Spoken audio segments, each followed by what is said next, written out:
In the cornfields of a small Midwestern town, a creature known as Sawtooth Jack wakes up every Halloween and tries to make it to the local church. The locals know they must stop him if they don't want a disaster to happen, so they have a traditional ritual they repeat every year called the Run. All the town's teenage boys must go after Sawtooth Jack and kill him before midnight, then everyone gets to eat the candy hiding in his body among the organs. Whoever kills Sawtooth Jack is considered a hero and wins a house for his family, $25,000, a car, and permission to leave town, which usually is forbidden. They also think it blesses the harvest. Girls aren't allowed to join the Run, and each family can only send one son. In 1962, a group of masked boys go out to hunt for the monster. One of them is standing alone on the road, very scared and unsure of how to proceed. Suddenly Sawtooth Jack appears behind him and the boy screams as he gets killed. Moments later, the boys find the burning body of their friend and see Sawtooth Jack standing in the middle of the cornfield. A furious Jim immediately starts chasing after him, and when the monster is about to reach the church, Jim catches up to him and beats him up to death.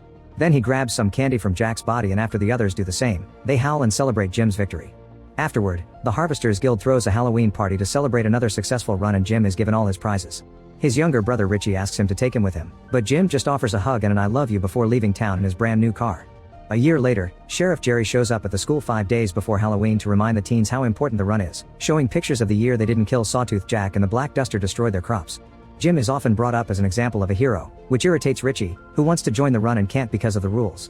Riley makes fun of him for wanting to volunteer when the others actually have no choice in the matter. Some of the teens think that Sawtooth Jack isn't real and is just an adult in costume, but Bud swears he saw him outside his window when he was a kid. Riley makes fun of him too, and this triggers a fight, but the adults quickly break it up.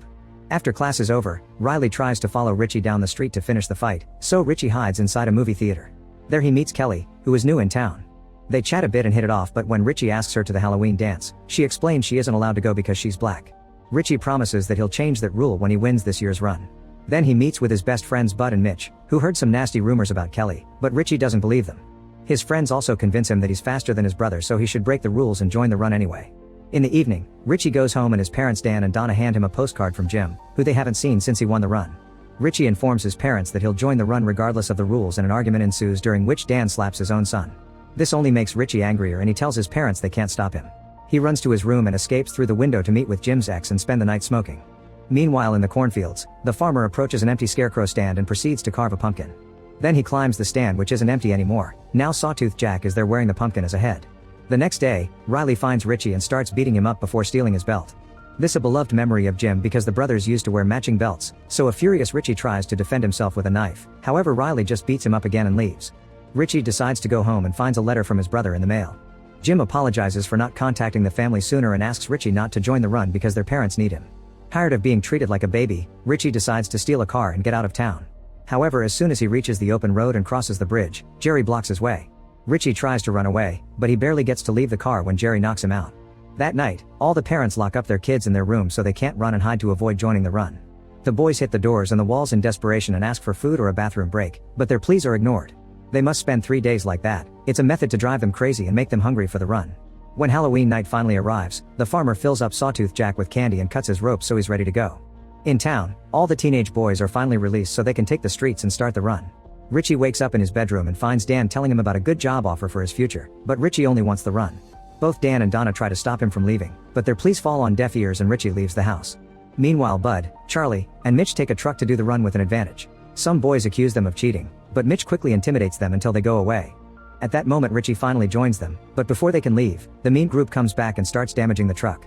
Once again, Mitch keeps them at bay and Richie distracts them with some food. Then the boys finally drive away. On their way out of town, they put on some masks and notice that the butcher is keeping hungry boys away by standing guard with a weapon in hand. Other boys also throw things at the truck for seeing it as cheating. When they reach the cornfields, most of the group is excited, but Bud is terrified because he still remembers the day he saw Sawtooth Jack outside his window. Unlike his friends, he doesn't want to do this. Suddenly, the truck hits something on the road and Mitch has to stop it to avoid crashing. The truck won't start, so they get out and take a look only to find the road empty. Then they notice there's candy near the cornfield and rush to start eating it, thinking the truck had hit Sawtooth Jack and they've already killed him. However, a noise makes them turn and they discover Sawtooth Jack is actually waiting in the middle of the field. The boys run towards him, but just in a matter of seconds, the monster kills Charlie and Bud. When Mitch tries to look for the bodies, he gets killed as well. Afterward, Sawtooth Jack stares at Richie and roars at him, causing the boy to start running away. He doesn't stop until he finds the empty stand and is shocked to find Kelly there, who is breaking the rules just like him. To Richie's surprise, they also see Bud running by. It turns out he had only been pretending to be dead to get out of this, and he rushes back to town. However, when he tries to enter his own house, his parents don't let him in and tell him to be a man because they need the money. While considering what to do, Bud is suddenly approached by Sawtooth Jack, so he starts running until he finds a shelter where some boys are hiding. They want to charge him actual cash to let him in, but Bud doesn't have any on him right now. The teens start arguing over whether they should open or not, but when they suddenly hear lots of yelling, a boy ignores the protests and opens the door anyway, only to find Sawtooth Jack killing Bud. On a window nearby, a little child screams as he sees Sawtooth Jack enter the shelter and kill all the teens, causing a shower of blood to come out of the door. Back to Richie and Kelly, they agree to work together, but they'll need better weapons. They return to town and sneak into Jerry's house to steal a gun and some beer. While they're there, Richie is shocked to see his dad looking scared and knocking desperately at Jerry's door, but he leaves when nobody answers. While Dan looks for Jerry in a neighbor's house, Richie and Kelly steal the police car as well. By the time Jerry comes out to yell at Dan, the kids are driving off and he only gets to shoot a window. Richie and Kelly hear a report on the car's radio about the monster being seen downtown, so they head there. On the main street, chaos has taken over as the teens break into stores to steal all the food they can find. The butcher tries to defend his business and even kills a few boys, but they overpower him and beat him to death before stealing his meat as well. Richie and Kelly are horrified by what they see, but before they can leave, they're found by Riley, who makes fun of Kelly for being a girl in the run and uses a slur to refer to her skin. Riley's gang buddy grabs Kelly, but Richie finally is angry enough to stand up for himself and beats both dudes down before threatening them with the gun. Kelly takes the chance to hit them with her club too, and before they leave, Richie takes back his belt. Meanwhile, the rest of the boys are starting to really lose it and even kill each other. Soon Sawtooth Jack finds a trio wandering alone and attacks again. Not far from there, Richie tells Kelly of the bad rumors he's heard about her and that he doesn't believe them, but Kelly confirms he did burn down an old guy's barn because he was a racist prick. Richie shares that he misses his brother and they haven't heard from him except for the occasional postcard, and Kelly confesses her parents are dead. Their conversation is interrupted when they hear another report on the radio. Apparently Sawtooth Jack was seen on Oak Street. The duo leaves in that direction without knowing the report is fake and Jerry is setting up a trap. Once they reach Oak Street, they find a statue covered with blood before Sawtooth Jack appears in front of them. Richie rushes to confront the monster, but he freezes when he notices Jack is wearing his brother's belt. Kelly cuts in to hit the creature with her club, but Sawtooth Jack hits her back and disappears while Richie checks on her. At that moment, a neighbor comes out and makes them leave by threatening to shoot. The duo makes it back to the car and are found by Jerry, who points his gun at Richie through the window. He insults Kelly's parents and reveals he killed them when they tried to leave the town. Furious, Kelly starts hitting him and causes him to shoot his gun. The shot ends up grazing the side of her head. Richie immediately pushes Jerry away and the duo leaves the car to escape. In the meantime, Sawtooth Jack goes to Jim's old house and sees all the messages on the wall from the 3 days Jim had been locked down in his room before the run. Screeching at the sight, the monster burns the whole building down. Not far from there, Dan meets with Jerry and tells him he can't do this. However, Jerry yells at him, explaining that the year they didn't do the ritual, he lost a beloved relative, so this town needs to be brave and do what it needs to be done. Dan cries but can't fight against a cop. Moments later, they arrive at Richie's home, where Donna is clearly spaced out because she took too much medicine. Richie starts asking questions about the previous winners, and they all have a similar future. They either went far away and haven't contacted their families, or they died in accidents. Getting suspicious, Richie guesses that Donna wrote the postcards and the letter, not Jim. He begs his mother for the truth, but Donna says this has to end and self-deletes instead. Her words confirm Richie's suspicions. The winners aren't living a great life somewhere fancy. They're sacrificed so that Sawtooth Jack can return in their bodies the following year. Kelly wants to leave town but Richie refuses, saying he must put an end to this. Downtown, the locals panic over the huge fire at Jim's old house. Jerry is approached by Riley, who tells him he saw Sawtooth Jack nearby, so Jerry pulls him into the car and gives him his gun with the hope of making him this year's winner. Richie and Kelly go to the church to wait for Sawtooth Jack and are surprised to find Dan inside.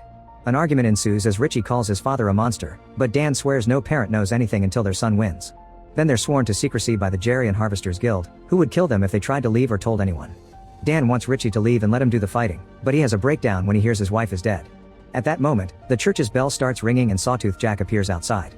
Richie rushes to receive him and calls him Jim, showing he means no harm.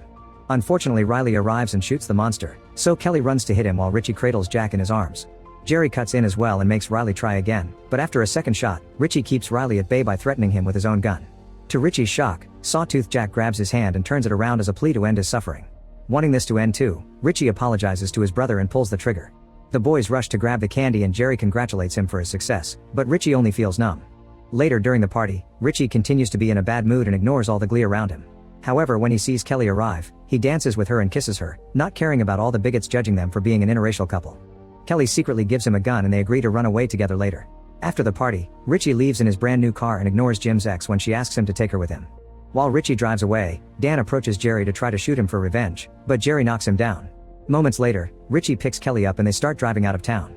Soon Jerry appears in the police car and starts chasing them, so Richie tries to speed up. However, he almost crashes into another vehicle on the road and has to stop the car. Richie makes Kelly hide, then he gets out of the car, only for Jerry to make him walk into the cornfields at gunpoint. When they make it to the empty stand, Richie suddenly turns around and shoots Jerry twice to kill him. Unfortunately, this isn't over yet. The farmer shows up and hits Richie on the head to make him fall on the grave he's already dug. Richie takes out his knife and asks for mercy, but the farmer breaks his hand and then starts burying him alive. After he's finished, the farmer leaves, revealing he had been in the vehicle that blocked Richie's car. Once she's sure she's alone, Kelly finally comes out of hiding and is found by Dan, who tells her to take the chance to leave town. Crying her heart out, Kelly escapes without any more interruptions. A year later, the farmer digs out Richie's body and gets the pumpkin ready, which slowly becomes the boy's new Sawtooth Jack head. On Halloween night, Dan shows up and frees the monster, still calling him Richie.